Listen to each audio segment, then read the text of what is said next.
Welcome back to live Chhattisgarh. चलिए देखते हैं आज की प्रमुख 10 खबरें। साथ ही डेली खबरों से अपडेट रहने के लिए हमारे चैनल को सब्सक्राइब करें और वीडियो को लाइक करें। आप किस जिले से देख रहे हैं हमारे कमेंट बॉक्स में कमेंट कर जरूर बताएं।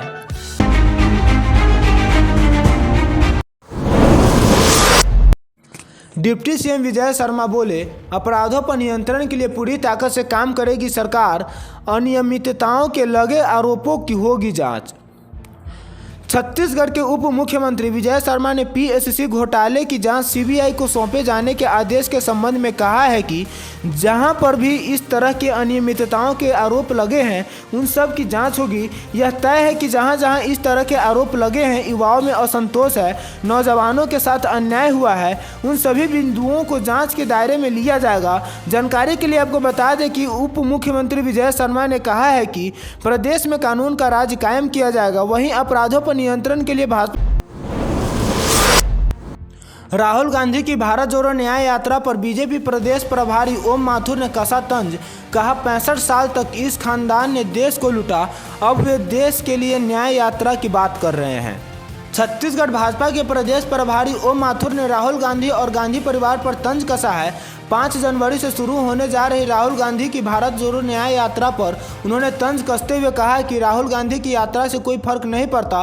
पहले भी बहुत सारी यात्राएं की है, पहले भारत जोड़ो यात्रा निकाली, अब न्याय यात्रा निकाल रहे हैं। वहीं ओम माथुर ने कहा कि राहुल गांधी पहले अपने खुद के साथ न्याय करे, उसके बाद 65 साल तक इस खानदान ने देश को लूटा है और अब वे देश के लिए न्याय यात्रा की बात कर रहे हैं। जानकारी के लिए आपको बता दें कि दरअसल छत्तीसगढ़ भाजपा के प्रदेश प्रभारी ओम माथुर शुक्रवार को मंत्रियों, प्रदेश पदाधिकारियों और विधायकों के साथ होने वाली बैठक के सिलसिले में आज रायपुर पहुंचे, जिसमें उन्होंने राहुल गांधी की भारत जोड़ो न्याय यात्रा 14 जनवरी से छत्तीसगढ़ के 7 जिलों से होकर गुजरेगी यात्रा। कांग्रेस नेता राहुल गांधी भारत जोड़ो यात्रा के बाद अब 14 जनवरी से भारत जोड़ो न्याय यात्रा शुरू करने जा रहे हैं। यह यात्रा 20 मार्च तक चलेगी। भारत जोड़ो न्याय यात्रा पूर्व से पश्चिम यानी मणिपुर से मुंबई तक होगी। इस यात्रा को कांग्रेस अध्यक्ष मल्लिकार्जुन खड़गे इम्फाल में हरी झंडी दिखाएंगे, जो 15 राज्यों से होते हुए मुंबई में समाप्त होगी। वहीं न्याय यात्रा छत्तीसगढ़ के 7 जिलों से गुजरेगी, जो छत्तीसगढ़ में कुल 536 किलोमीटर की यात्रा होगी। धान की फसल लेने वाले छोटे किसान इस योजना के तहत खुदवा सकते हैं तालाब, सरकार देगी सब्सिडी। छत्तीसगढ़ प्रदेश में तालाब योजना का लाभ लेकर किसान अपने खेत में 600 घन मीटर यानी 20 मीटर चौड़े, 10 मीटर लंबे और 3 मीटर गहरे तालाब का निर्माण करवा सकेंगे। इसके लिए किसान के पास कम से कम आधा हेक्टेयर जमीन होना अनिवार्य है।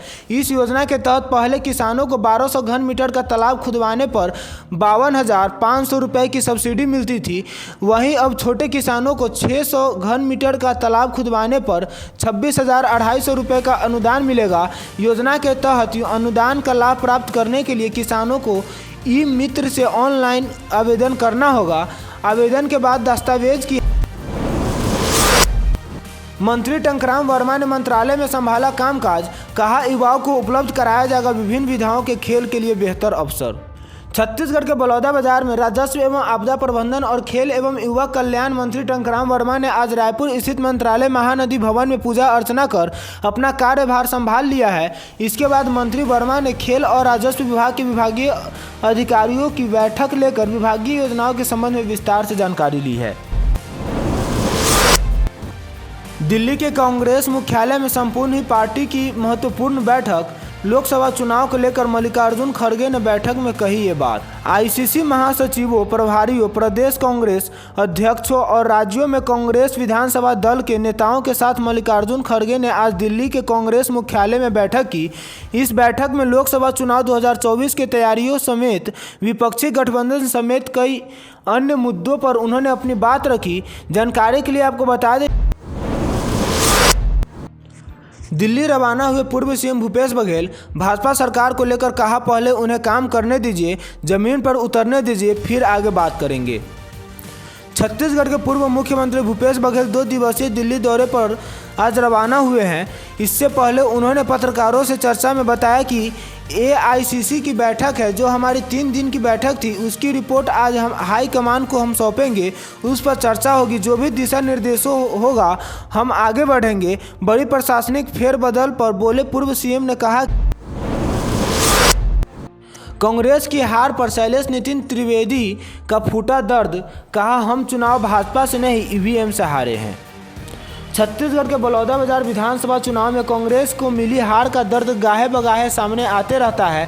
ताज़ा प्रकरण बलौदाबाजार विधानसभा सीट से कांग्रेस के प्रत्याशी शैलेश नितिन त्रिवेदी का है, जिसमें उन्होंने अपना दर्द साझा करते हुए कहा कि कांग्रेस प्रदेश में हुए विधानसभा चुनाव में भाजपा से नहीं बल्कि ईवीएम से हारी है। जानकारी के लिए आपको बता दें कि शैलेश नितिन त्रिवेदी ने गुरुवार को बलौदाबाजार में मीडिया से रूबरू हुए। इस दौरान उन्होंने हार की ठिकरा ईवीएम पर फोड़ते हुए कहा कि इसके विरोध में सर्वोच्च न्यायालय के समक्ष तथ्य। कोरोना के बढ़ते मामलों पर हाईकोर्ट ने लिया संज्ञान। अदालतों में मास्क पहनकर आने के साथ सोशल डिस्टेंसिंग का दिया आदेश।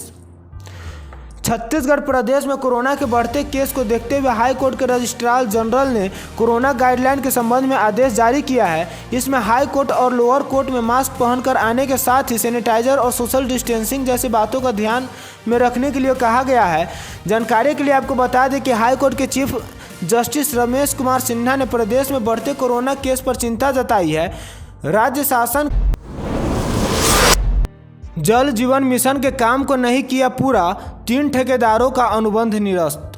छत्तीसगढ़ के जसपुर में जल जीवन मिशन के कार्यों को पूरा नहीं करने पर बगीचा, कांसावेल और फरसाबहार के 3 ठेकेदारों को अनुबंध निरस्त कर दिया गया है। जिला कलेक्टर की इस कार्रवाई से हड़कंप मच गया है। जानकारी के लिए आपको बता दें कि इनमें बगीचा विकास खंड के ठेकेदार मेसर्स अंजनी कुमार सिंह की ओर से 3 साल से कार्य प्रारंभ नहीं किया गया है।